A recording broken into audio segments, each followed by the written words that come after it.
যুদ্ধ শেষ করতে যুক্তরাষ্ট্রের সাথে ফলপ্রসূ আলোচনা করছে ইরান। ট্রাম্পের এমন দাবিকে মিথ্যা বলে উড়িয়ে দিয়েছেন ইরানের সংসদীয় স্পিকার মোহাম্মদ বাঘের গালিবাফ।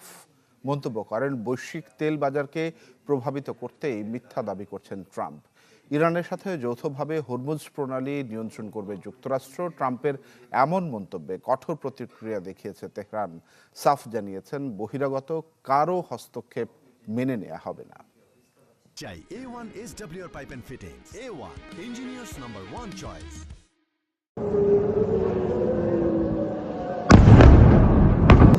জায়নবাদীদের সাথে নিয়ে রক্তক্ষয়ী যুদ্ধের খেলায় মেতেছিলেন, প্রতিপক্ষকে চোখ রাঙিয়ে দিয়েছিলেন ৪৮ ঘন্টার আলটিমেটামও। তবে সময়সীমা শেষ না হতেই এবার সুর পাল্টালেন ট্রাম্প। মার্কিন প্রেসিডেন্টের দাবি, যুদ্ধ শেষ করতে যুক্তরাষ্ট্রের সাথে চুক্তি করতে চায় ইরান। গেল কয়েকদিনে এ বিষয়ে তেহরান কর্তৃপক্ষের সাথে ফলপ্রসূ আলোচনায় বেশ কয়েকটি গুরুত্বপূর্ণ বিষয়ে একমতে পৌঁছেছে দুই দেশ, এমন দাবিও করেন মার্কিন প্রেসিডেন্ট।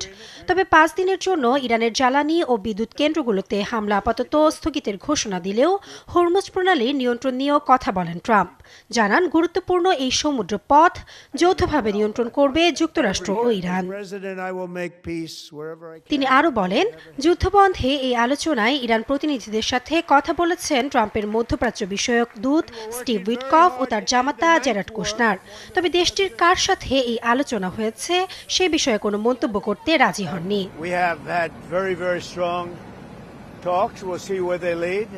আমরা ইরানের নতুন সর্বোচ্চ নেতা মোজতবা খামেনির সাথে কোনো আলোচনা করিনি। আমরা এমন একজনের সঙ্গে কথা বলেছি যিনি দেশটিতে সবচেয়ে সম্মানীয়। আমি তার নাম প্রকাশ করতে চাই না, কারণ এতে তার জীবননাশের আশঙ্কা আছে।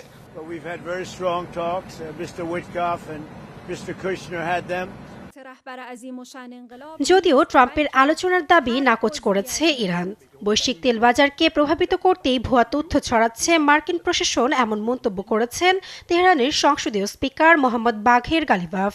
অন্যদিকে এই অঞ্চলে বহিরাগত কোনো দেশের হস্তক্ষেপ মেনে নেওয়া হবে না বলে কঠোর হুঁশিয়ারি দিয়েছেন সশস্ত্র বাহিনীর মুখপাত্র ইব্রাহিম জোলফাগারি। এদিকে আপাতত জ্বালানি স্থাপনায় ট্রাম্পের হামলা বন্ধ রাখার সিদ্ধান্তকে স্বাগত জানিয়েছেন ইইউ পররাষ্ট্রনীতি প্রধান কাজা ক্যালাস। ওয়াশিংটন ও তেহরানের আলোচনাকে স্বাগত জানিয়েছেন ব্রিটিশ প্রধানমন্ত্রী কিয়ার স্টারমারও।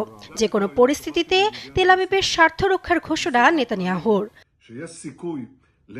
বিশ্ববাজারে তেল নিয়ে যখন চরম অস্থিরতা, তখন হরমুজ প্রণালী দিয়ে জাহাজ চলাচল নিশ্চিতে প্রয়োজনে বল প্রয়োগে জাতিসংঘ নিরাপত্তা পরিষদে প্রস্তাব উত্থাপন করেছে বাহরাইন। এদিকে সোমবারের ঘোষণার পরও ইরান জুড়ে হামলা অব্যাহত রেখেছে মার্কিন সেন্ট্রাল কমান্ড।